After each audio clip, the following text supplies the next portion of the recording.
Tonight's story is called The Giant Hug by Sandra, illustrated by Valerie Gorbachev. This book was given to my son Jensen for his fourth birthday by my wonderful sister and her family. The Giant Hug by Sandra Horning. What do you want to send Granny for her birthday? Owen's mother asked. A giant hug, Owen replied. He opened his arms as wide as possible. Good to show how giant the hug would be. Do you want to draw a picture of you hugging Granny? His mother asked. No, Owen said. I want to send a real hug. I'll give the mailman a hug and ask him to send it to Granny. They gathered letters and walked to the post office in town. Soon they got to the front of the line, and Mr. Nevin called out, Next! I want to mail a hug to my Granny. Will you please send it? Owen asked in the most polite voice. Well, we don't normally send hugs, but I suppose we could give it a try, Mr. Nevin said. Owen's mother wrote down Granny's address for Mr. Nevin. Owen walked behind the counter, opened his arms as wide as he possibly could, and gave Mr. Nevin a giant hug. Please make the hug just as giant when you pass it to the mailman, Owen said. Oh, I won't see the mailman who delivers it to your Granny. I'll give his mail to Mrs. Potter and who sorts it and puts it in the truck to the big city. After that, it's put on a plane and flown across the country, Mr. Nevin said. Well, you will have to hug Mrs. Potter, then, Owen said, as Mr. Nevin carried the mail to Miss Potter. Mr. Nevin looked down awkwardly at Mrs. Potter as he handed her the mail and the address to Owen's Granny. He blushed and mumbled, and here's the hug.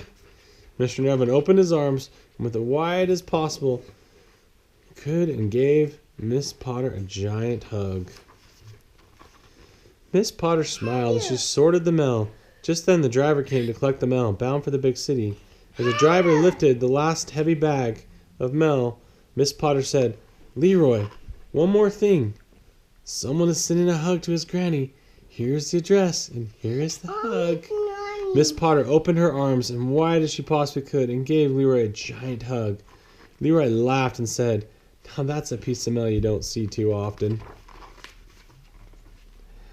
Leroy whistled on the way to the big city. After unloading the mail, he checked the schedule to see who was driving the mail to the airport. It read James. Leroy found James in the break room eating his morning snack. Hi, James. I know this seems a little odd, but a hug is being sent through the mail to someone, Granny, and this is her address, Leroy said. Leroy opened his arms as wide as possible and gave James a giant hug. James cringed. He was not the hugging type, but he would do his job. Later that afternoon, James arrived to the airport. He asked the mail handler when the mail was being loaded onto the plane. That mail was taken to the plane for a few minutes ago, the mail handler said. James rushed to the plane where Captain Johnson was getting ready to board. Captain, a kid is sending a hug through the mail to his Granny. Here's the address. Here's the hug, James said with a grimace.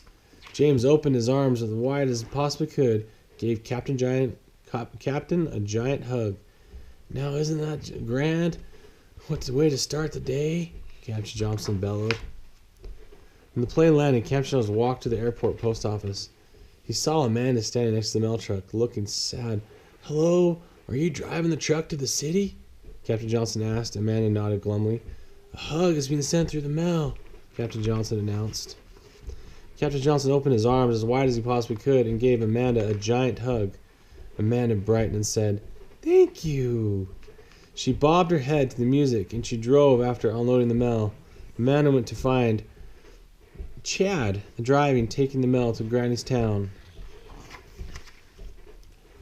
Chad, a hug is being sent through the mail. Here's the address, and well, here's the hug, Amanda said as her face turned red. Amanda opened her arms as wide as she possibly could and gave Chad a giant hug.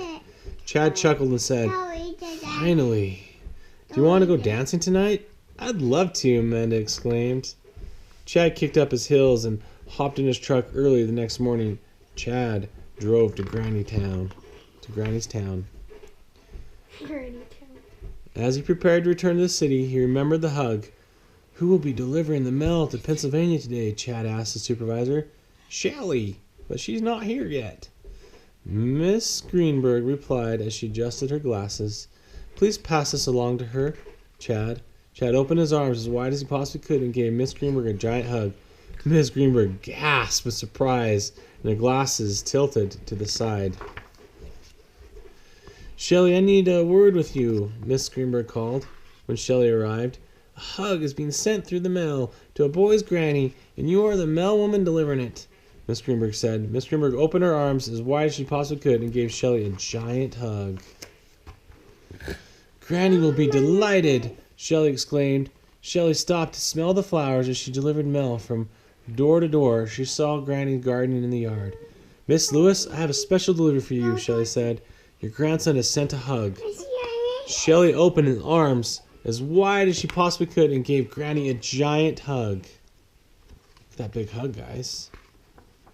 Yeah, not huge as my hug. Miss Lewis. Granny grinned and said, that's the most wonderful piece of mail I've ever received. You send that grandson of mine a big kiss. Granny puckered up her lips and gave Shelley a big wet kiss on the cheek. Oh no. From my mom and dad, thanks to Brendan, Ian, and Gavin. I'm sending my giant hug to all my friends who are far away. And a kiss right there. They made it back to them. Oh, The end.